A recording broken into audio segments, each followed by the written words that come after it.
नमस्कार दोस्तों, स्वागत है आप लोग का मेरे इस यूट्यूब चैनल पर। देखिए, एक नई शुरुआत करने जा रहे हैं। अब पर डे हम लोग क्या करेंगे कि एक वीडियो लेके आएंगे जिसमें हम लोग केवल क्वेश्चंस का डिस्कस करेंगे, ठीक है। और उसमें क्या होता है कि जब क्वेश्चंस का हम लोग डिस्कशन करते हैं, कुछ चीज़ें ऐसी होती हैं जो क्वेश्चन से क्लियर हो जाती हैं, और जो ट्रिकी वीडियो आती है वो आती ही रहेगी, वो भी पर डे आएगी। लेकिन अब एक क्वेश्चन भी आएगा, ये भी पर डे आएगा, और पर डे हो सकता है ये शाम को ही आपको ये क्वेश्चंस मिलेंगे। इसमें हम क्या करेंगे कि 20-30 क्वेश्चन की एक वीडियो होगी जिसको हम डिस्कस करेंगे, और ये पर डे चलेगा। अभी तो हम लोग केवल शाम के समय डिस्कस करेंगे, फिर आने वाले टाइम में हम इसको क्या करेंगे, दोनों टाइम में डिस्कस करेंगे, और कभी एक टाइम में हम ट्रिकी वीडियो भी लेके आएंगे, ठीक है। तो चलिए शुरू करते हैं, देखते हैं क्या क्वेश्चंस हैं। तो देखिए, इसमें जो पहला क्वेश्चन है, which of the following is not kharif season weed. कह रहा है कि इसमें से कौन सी ऐसी है जो खरीफ के सीजन की जो वीड है वो नहीं है, यही पूछ रहा है। तो इसमें जो सही आंसर होगा वो होगा चिनोपोडियम। अब चिनोपोडियम किसका साइंटिफिक नेम है? ये है बथुआ का, ठीक है, बथुआ। ये बथुआ का साइंटिफिक नेम है। यही जो है खरीफ सीजन की वीड नहीं है, यही ऑप्शन सही होगा, ठीक है। तो ये क्लियर हो गया। चलिए, एक चीज़ क्लियर हुआ। अब इसमें इस क्वेश्चन में हम दूसरी क्या मोस्ट इम्पॉर्टेंट चीज़ हम लोग सीखने जा रहे हैं। इसमें हम लोग क्या सीखेंगे, इसके बारे में, एमरैंथस के बारे में थोड़ा सा। एक आप लोग जीएम क्रॉप का नाम सुने होंगे जिसका नाम होता है प्रोटीटो।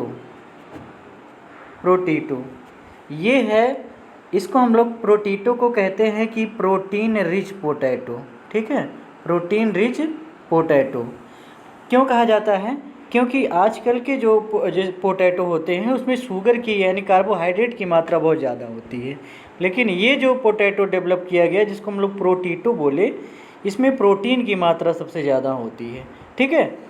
तो इसको डेवलप करने वाले साइंटिस्ट का नाम था, यानी प्रोटीटो को डेवलप करने वाले साइंटिस्ट का नाम था डॉक्टर आशीष दत्ता। ये कहाँ पे इसको डेवलप किए थे? इसको CPRI, central potato research institute, Shimla में इसको डेवलप किए थे, ठीक है। और इसमें जिस जीन का यूज किए थे वो था एमरैंथस। इसी वजह से मैं कह रहा हूँ ये एमरैंथस ज़्यादा इम्पॉर्टेंट है, क्योंकि एमरैंथस का जो जीन था वही यूज किया गया था प्रोटीटो बनाने में, यानी प्रोटीन रिच पोटैटो बनाने में, ठीक है। चलिए, ठीक है, ये भी दो चीज़ें क्लियर हुई आपकी। अब हम लोग आगे बढ़ते हैं, देखते हैं अगला क्वेश्चंस क्या है। अगला क्वेश्चन जो है, which one of the following variety of chickpea is recommended for late sowing. Late sowing की बात कर रहा है, और किसकी? चिकपी की वैरायटी। चिकपी यानी ग्राम की बात कर रहा है। तो इसमें जो डी ऑप्शन है, K850, ये जो वैरायटी है इसको डेवलप किया था CSAUAT,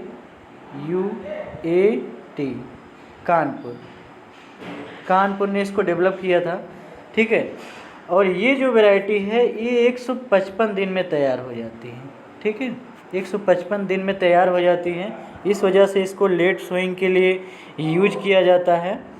तो इसमें जो राइट आंसर होगा यही होगा, ठीक है। क्लियर हो गया। चलिए,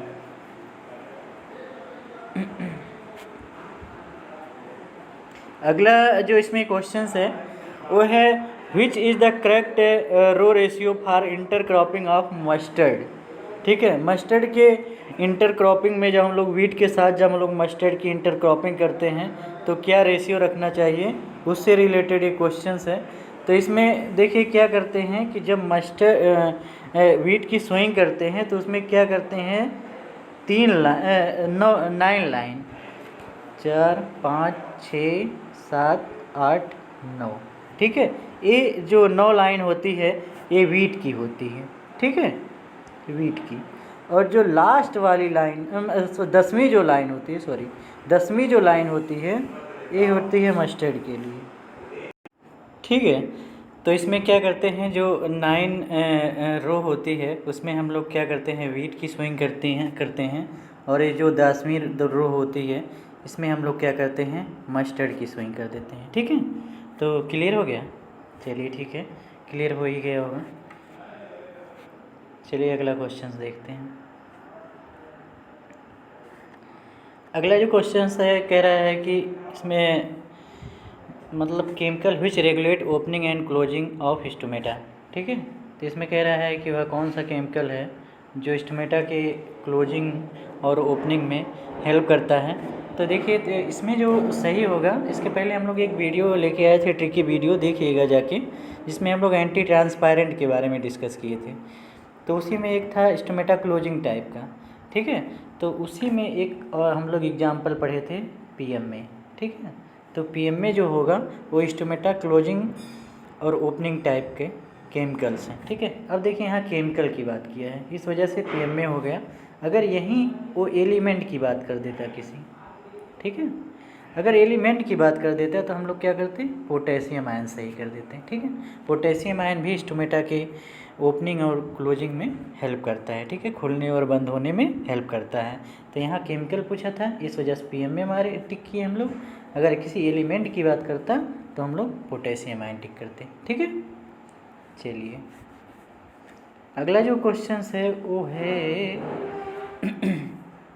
विच one of the following non selective herbicide. ठीक है, नॉन सेलेक्टिव हर्बिसाइड की बात किया है, तो इसमें तो पैराक्वेट ही सही होगा। दो एग्जाम्पल नॉन सेलेक्टिव में, हमेशा दो एग्जाम्पल तो ज़रूर पढ़िएगा, पैराक्वेट और डायाक्वेट।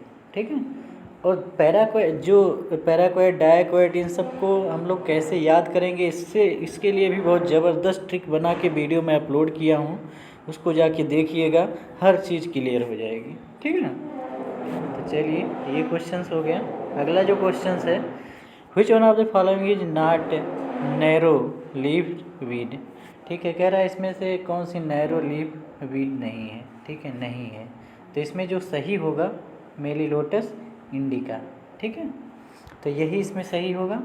तो बाकी तो साइनोडान डेक्लियन के बारे में जानते ही होंगे आप लोग। ये क्या होता है, दूब ग्रास, दूब ग्रास। ठीक है, और साइप्रस रोटेंडस जो होता है इसे हम लोग कहते हैं मोथा।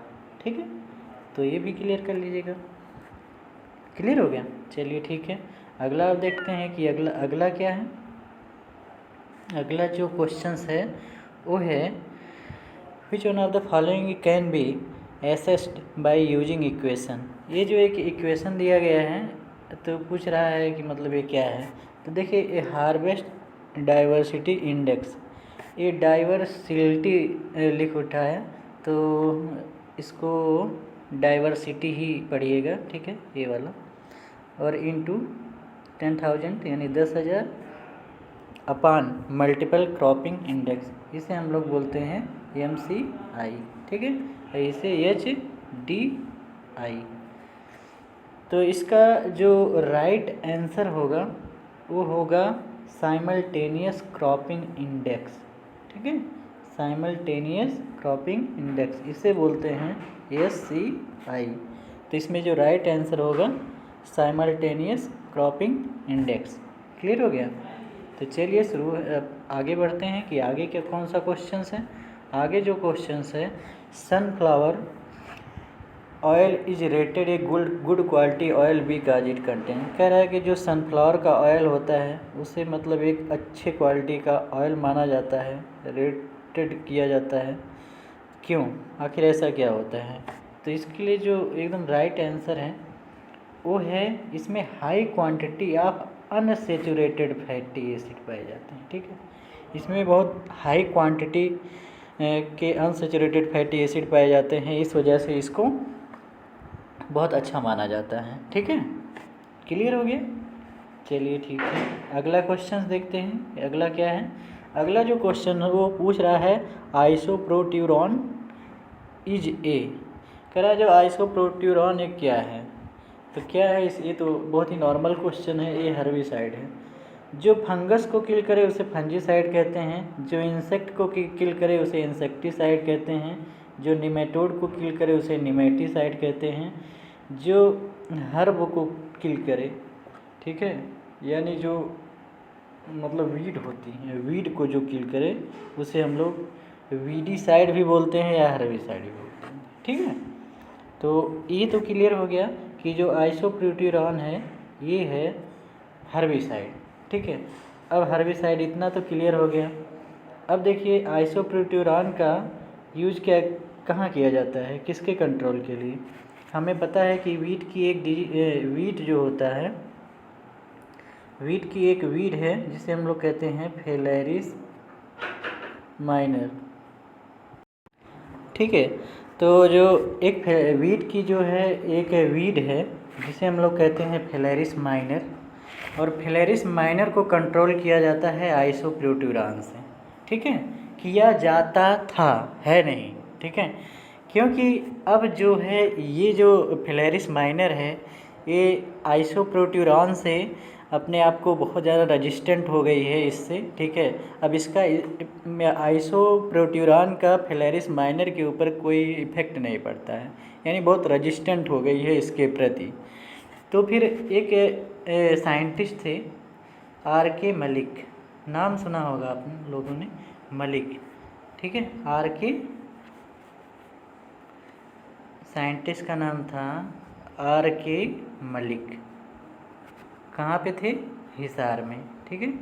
इन्होंने क्या किया, ये बोले कि देखिए अब जो फेलेरिस माइनर है आइसोप्यूटेरॉन के प्रति रेजिस्टेंट हो गई है, तो अब इसके स्थान पे आप क्या प्रयोग करो, अब प्रयोग करो सल्फ्यूरॉन, ठीक है। क्लियर हो गया। तो ये भी याद रखिएगा, काफ़ी ज़्यादा इम्पॉर्टेंट है और बहुत ज़्यादा हेल्प करेगा। देखिए कोई भी चीज़ पढ़ा कीजिए, डायरेक्ट रटा मत कीजिए, थोड़ा उसके बारे में अगल बगल भी उसके कहानियाँ समझा कीजिए, बस क्वेश्चन का टू दी पॉइंट रट के आगे नहीं बढ़ना चाहिए, ठीक है। चलिए ठीक है, अगला जो क्वेश्चन हम लोग देखने जा रहे हैं वो है कि कह रहा है कि जो सोयाबीन होता है उसका जो सीड होता है उस कंटेन उसमें कितना ऑयल होता है और कितना प्रोटीन होता है। तो इसके लिए देखिए सबसे बड़ी बात है कि सोयाबीन का कुछ और चीज़ इसके बारे में जान लीजिए। सबसे पहली पॉइंट क्या इसके बारे में जाना है कि ये है वंडर क्रॉप। वंडर क्रॉप क्यों कहते हैं इसे, क्योंकि यह रिचेस्ट चीपेस्ट और ईजीएस्ट सोर्स है प्रोटीन का, ठीक है। क्लियर हो गया। सोयाबीन को वंडर क्रॉप इसलिए कहा जाता है क्योंकि यह रिचेस्ट चीपेस्ट और ईजीएस्ट सोर्स है प्रोटीन का। तो अगर आज से आपको कोई भी पूछे कि सोयाबीन को वंडर क्रॉप क्यों कहा जाता है, तो बोलिएगा कि यह रिचेस्ट सोर्स है प्रोटीन का और बहुत ही ईजीएस्ट सोर्स है और बहुत ही चीपेस्ट सोर्स है प्रोटीन का। इस वजह से इसको हम लोग वंडर क्रॉप कहा जाता है। दूसरी बात जो है हमें याद रखना है सोयाबीन से रिलेटेड, वो रखना है हमें कि सोयाबीन को हम लोग कहते हैं बोनलेस मीट, बोनलेस मीट, ठीक है। और प्रोटीन तो सबसे ज़्यादा पाया ही जा रहा है, ठीक है। तो अब देखते हैं कि इसमें ऑयल कितना होता है। ऑयल जो होता है 20% और जो प्रोटीन होता है 40%। हो सकता है आपको कहीं से 40 से 45% भी दिया हो, तो कंफ्यूज नहीं होना है, या हो सकता है कहीं आपको 42% दे दिया हो। तो बस डाटा याद रखिए 40 से 45 के बीच में, इसका एवरेज निकालोगे तो 42 ही आएगा, ठीक है, 42-43। तो कंफ्यूज नहीं होना है, ठीक है। इतना क्लियर हो गया आपको। तो चलिए आगे बढ़ते हैं, अगला क्वेश्चन देखते हैं कि क्या है। और हाँ, एक चीज़ और याद रखिएगा कि सोयाबीन को अगर हम लोग पलट दें, यानी इसके प्रोटीन और ऑयल का जो परसेंटेज उसको जो पलट देते हैं, तो वो परसेंटेज हो जाता है किसका, हो जाता है ग्राउंड नट का, ठीक है। यानी अगर ग्राउंड नट में हम लोग ऑयल देखें तो 40 से 45% पाया जाता है, ठीक है। और सोयाबीन में क्या होती है, प्रोटीन 40 से 45 पाया जाता है। तो यही है, ठीक है। तो ये भी थोड़ा सा देख लिया कीजिए। चलिए ठीक है, जो भी है अब आगे बढ़ते हैं कि आगे क्या क्वेश्चन है। अगला जो क्वेश्चन है वो कह रहा है the normal form of the plant is maintain by. तो इसमें जो राइट आंसर होगा वो वाटर होगा, वाटर होगा, बहुत अच्छी बात है। एक चीज़ और याद करिएगा, जब हम लोग फोटोसिंथेसिस पढ़ते हैं ना, फोटोसिंथेसिस जब हम लोग पढ़ते हैं तो फोटोसिंथेसिस में हम लोग एक क्वेश्चन बहुत आता है कि जो फोटोसिंथेसिस में ऑक्सीजन होती है वो किससे निकलती है। तो ऑक्सीजन भैया वाटर से ही निकलती है। ऑक्सीजन को कभी कार्बन डाइऑक्साइड से मत निकालिएगा, वरना क्वेश्चन आपका गलत हो जाएगा। ठीक है, जब भी आपको आए कि जो मतलब फोटोसिंथेसिस की जो रिएक्शंस होती है उसमें ऑक्सीजन किससे निकलती है, तो वो वाटर से निकलती है। ठीक है, तो क्लियर हो गया। चलिए ठीक है, आगे बढ़ते हैं, देखते हैं कि आगे कौन सा क्वेश्चन है। आगे जो क्वेश्चन है वो है an annual weed commonly found in rice field. कह रहा है राइस की फील्ड में एक एनुअल वीड पाई जाती है, उसका क्या नाम है। ठीक है, अब देखिए, अब इस क्वेश्चंस को पढ़ रहे हो, चलिए ठीक है, इसका हमने आंसर बता दिया कि इकाइनोक्लोया क्रूसीगेली। ठीक है, ये हो गया। अब देखिए यहीं बगल में एक ऑप्शन और है फिलेरिस माइनर, इसे भी अपने दिमाग में थोड़ा सा रिवाइज करिए कि ये किसकी वीड है। ठीक है, जब ये आपको पता चल जाए कि हाँ ये तो वीट की है, ठीक है, ठीक है, वीट में ये वीट पाई जाती, फिर इसके बारे में थोड़ा भी बहुत और सोचा कीजिए कि इसका टेस्ट वेट कितना होता है, केवल 2 ग्राम होता है। मतलब इसी से रिलेटेड जितना दिमाग लगा पाइए क्वेश्चन में लगाइए, समझिए, उसी तरह आपका वो थोड़ा सा रिवाइज होगा। ठीक है, तो यही है। तो चलिए अगला देखते हैं, अगला क्या कौन सा क्वेश्चन है। अगला क्वेश्चन है central research institute for dry land agriculture located. ये क्वेश्चन आता ही रहता है, तो ये हैदराबाद इसमें सही होगा। और जोधपुर में आपको पता ही है क्या है, कजरी, CAZRI, central arid zone research institute, वो है कहाँ पे, जोधपुर में। ठीक है, और झांसी में एक तो ग्रास लैंड और फोडर का है और एक एग्रो फॉरेस्ट्री का। ठीक है, ये 2 झांसी में याद रखें। देखिए बात है, किसी जगह का नाम के साथ साथ हमें उस स्टेट का भी नाम याद रखना चाहिए। झांसी में कितने लोग कंफ्यूज हो जाते हैं कि ये MP में है या UP में है, तो भैया एकदम कोई कन्फ्यूजन नहीं है, झांसी जो है हमारे UP में ही है। ठीक है, क्लियर हो गया। MP में इसको कभी टिक मत करिएगा। चलिए ठीक है। अगला जो क्वेश्चन है, maximum number of sugar factories in India are in the state of. देखिए इस क्वेश्चन का जो ऑप्शन दिया ना है, वो इस क्वेश्चन को बहुत इजी बना दिया है। इजी इसलिए बना दिया है क्योंकि शुगर के बारे में जब भी कोई बात होती है तो हमें केवल 2 स्टेट याद आते हैं, एक याद आता है UP, एक याद आता है महाराष्ट्र। ठीक है, 2 ही स्टेट याद आते हैं। यहाँ महाराष्ट्र नहीं है, उत्तर प्रदेश है, इस वजह से उत्तर प्रदेश को टिक करके आगे बढ़ जाइए, देखा जाएगा क्या होगा। ठीक है, चलिए ठीक है। अगला जो क्वेश्चन है,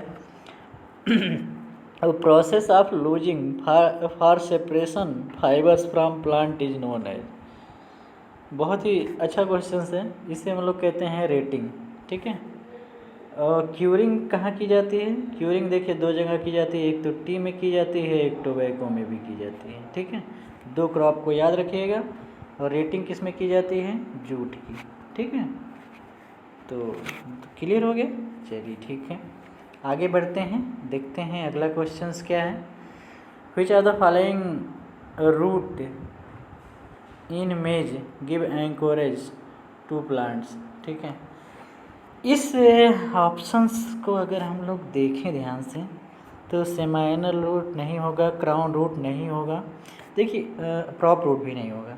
देखिए एक अगर ऑप्शन 1 दे दिया होता है स्टिल रूट, ठीक है, तब ये एंकोरेज वाला ये सही हो जाता है। इस वजह से इसमें नहीं दिया गया है स्टिल रूट इस ऑप्शन में, तो इस वजह से जो सही होगा वो होगा none of the above. Clear हो गया। चलिए शुरू कर, अगला देखते हैं क्या है। अगला जो है वो है which one of the following is not correct match. इसमें से कौन करेक्ट नहीं मैच कर रहा भैया, बताइए। वीट जो है, वीट की जो वैरायटी है UP 2338, बिल्कुल सही बात है। पैडी की जो वैरायटी है IR 64, बिल्कुल सही है। सोयाबीन की जो है ब्रैग, ये भी सही है। फील्ड P में गलती है। ये टाइप 9 जो है या तो उड़द की होगी, ठीक है, यह तो हो सकता है राइस की, ठीक है।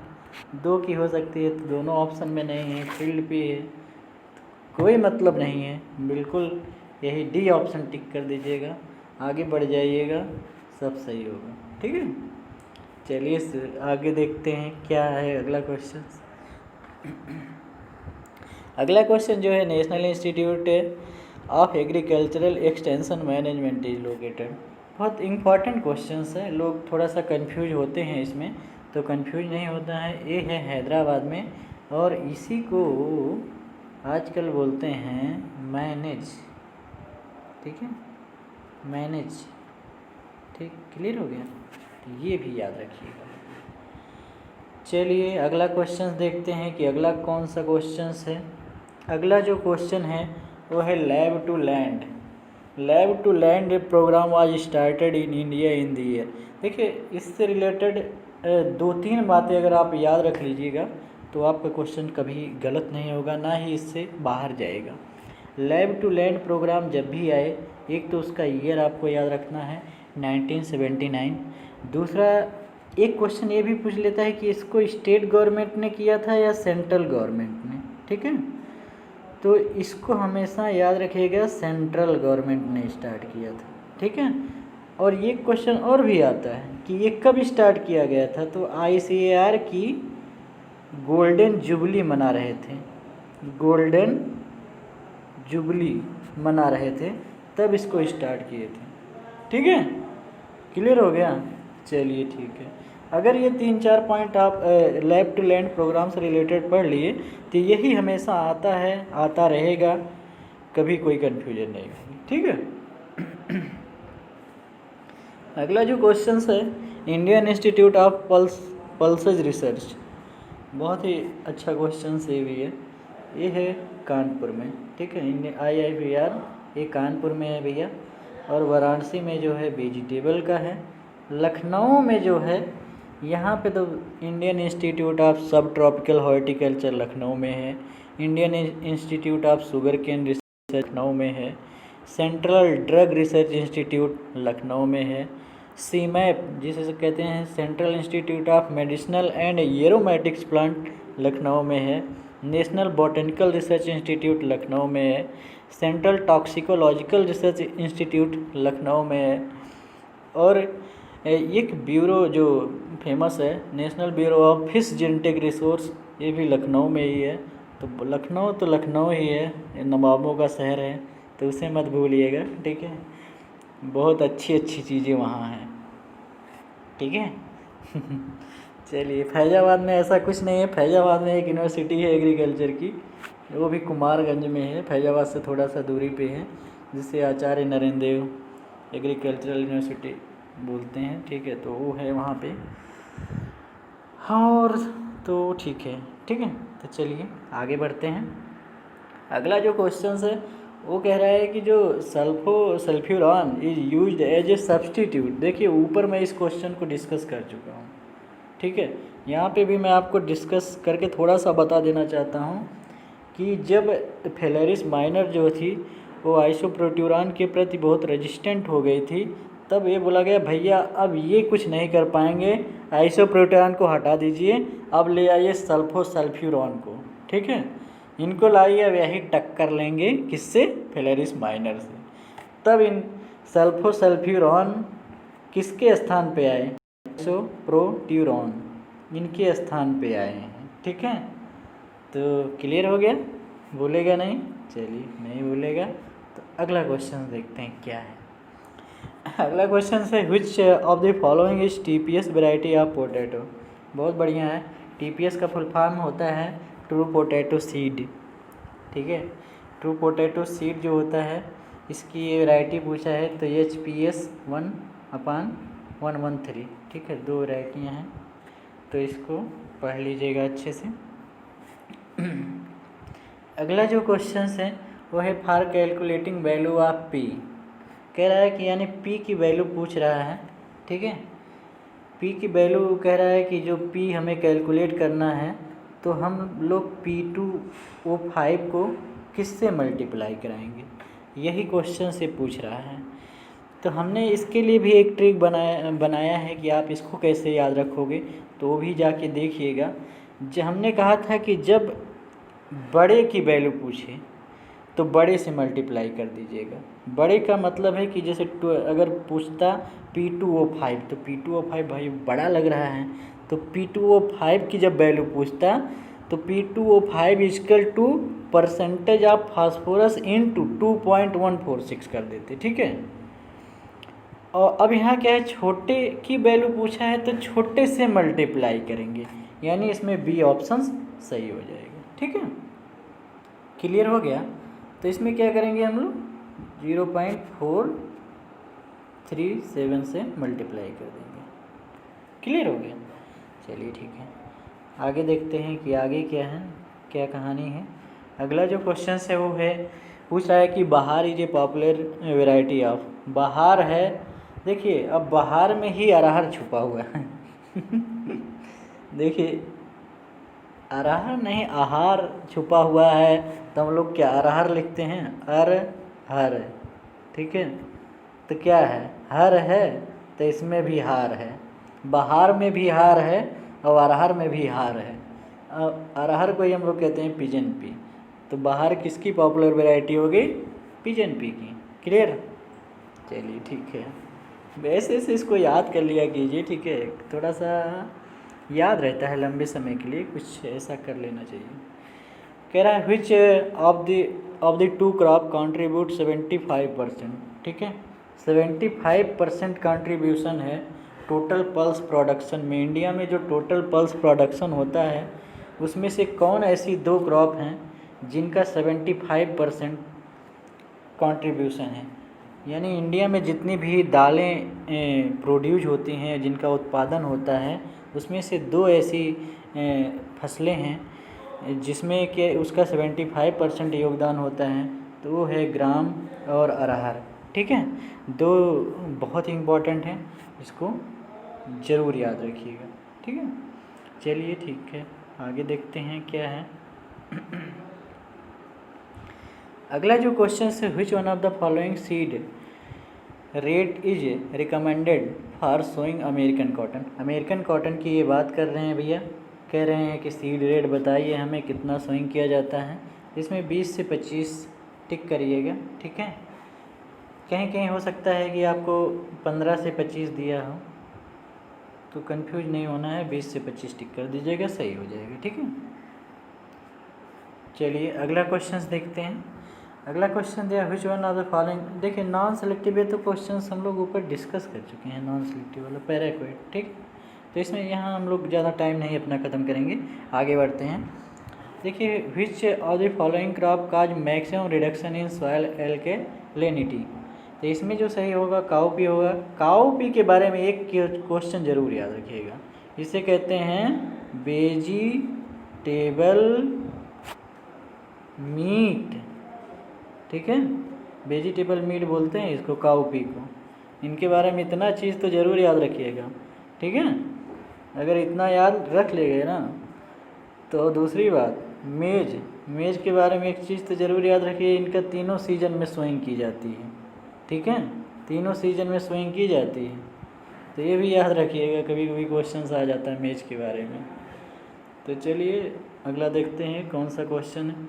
अगला कह रहा है परमानेंट सॉइल प्रॉपर्टी क्या है। ये सॉइल साइंस का क्वेश्चन आ गया, गलती से आ गया होगा क्योंकि कभी कभी हो जाता है इसमें, ठीक है। तो ये सॉइल टेक्सचर जो होता है वो एक सॉइल की परमानेंट प्रॉपर्टी होती है, उसको चेंज नहीं करते हैं, ठीक है। तो चलिए ठीक है, कोई बात नहीं, आ गया है तो डिस्कस कर लेंगे, उसमें क्या है ये जो क्वेश्चन आ रहा है 31 वाला, ये काफ़ी ज़्यादा इम्पॉर्टेंट है, ठीक है। इसको तो ज़रूर मतलब याद रखिएगा। और दूसरी बात जानते हैं, इस क्वेश्चंस में एक चीज़ जब मैं पढ़ता था उस समय बड़ा कंफ्यूज होता था। क्या होता था पता है, इसका जो फार्मूला है, क्या हम लोग पढ़ते हैं, gross cropped area upon net cropped area, ठीक है, ठीक है। तो यही होता है क्रॉपिंग इंटेंसिटी का फार्मूला, इंटू 100 कर देते हैं, ठीक है। तो अब देखिए यही प्रॉब्लम आ जाती है कि हम कभी कभी कंफ्यूज हो जाते थे, नेट क्रॉपेड एरिया अपान ग्रॉस क्रॉपेड एरिया कर देते थे। तो यही कन्फ्यूजन होता था, लेकिन अब ये कन्फ्यूजन नहीं होगा, क्योंकि एक ट्रिक है इसके लिए। जब भी आप लोग क्या कहते हो गुड नाइट, ठीक है, तो ऐसा थोड़ी कहते हो नाइट गुड, ये थोड़ी बोलते हो, कहते हो गुड नाइट, ठीक है। तो पहले जी आता है, उसके बाद यन आता है, तो इसी से उसको याद कर लीजिएगा, याद हो जाएगा, ठीक है। तो इसमें जो सही आंसर है आपका वो क्रॉपिंग इंटेंसिटी है। तो ये भी काफ़ी इम्पोर्टेंट क्वेश्चन है, तो इसको भी मत भूलिएगा, ठीक है। अगला कह रहा है कि the most suitable method of measuring yield advantage in intercropping system, काफ़ी ज़्यादा इम्पॉर्टेंट है, लैंड इक्विवेलेंट रेशियो, ठीक है। तो ये भी हो गया। अगला कह रहा है कि ब्लाइंड टिलेज रिफर टू, तो इसमें हमें पता है ब्लाइंड टिलेज जो होता है वो होइंग बिफोर जर्मिनेशन। तो इस तरह से इतने क्वेश्चंस हम लोग डिस्कस किए। देखिए 31 मिनट की वीडियो हो गई, तो मतलब ज़्यादा क्वेश्चन नहीं था, लगभग 32 क्वेश्चन था। एक क्वेश्चन ऊपर हमने छोड़ दिया था, उसमें थोड़ी सी मिस प्रिंटिंग हो गई थी, तो उसको छोड़ दिया, इसलिए दूसरे क्वेश्चन से शुरू किया था। ये 32 क्वेश्चंस की वीडियो थी, लेकिन फिर भी 31 मिनट लग गया। तो कभी कभी हो जाता है, टाइम लगता है तो जब वीडियो लंबी हो जाती है तो आप लोग देखते भी नहीं हो, तो ऐसा मत किया कीजिए। तो ऐसी ही वीडियो मैं पर डे लाऊँगा, आज से शुरू हो गया है, तो अब होता रहेगा, चलता रहेगा, पर डे आएगी ये वीडियो। और इसके साथ साथ जो ट्रिकी वीडियो है वो भी आती रहेगी। बस पढ़ते रहिए अच्छे से, खूब मेहनत कीजिए, ठीक है। वीडियो को शेयर ज़रूर कर दीजिएगा, और लाइक कमेंट आप किसके क्या चाहते हैं, किस टॉपिक पे चाहते हैं वो भी बताइए। मैं जो भी वीडियो लाऊंगा, जैसे एक वीडियो जो होगी वो कंप्लीट एक ही मतलब सब्जेक्ट की होगी। जैसे अगर एग्रोनॉमी की आएगी तो एग्रोनॉमी के ही क्वेश्चंस उसमें होंगे, पैथोलॉजी की आएगी तो पैथोलॉजी के ही क्वेश्चंस होंगे, ठीक है। फिर उसके बाद फिर मैं पूरा कंबाइंड भी लेके आऊँगा, लेकिन अभी इधर मैं इसी तरह से करूँगा। तो देखते रहिए और चैनल को सब्सक्राइब जरूर कर लीजिए। Thank you.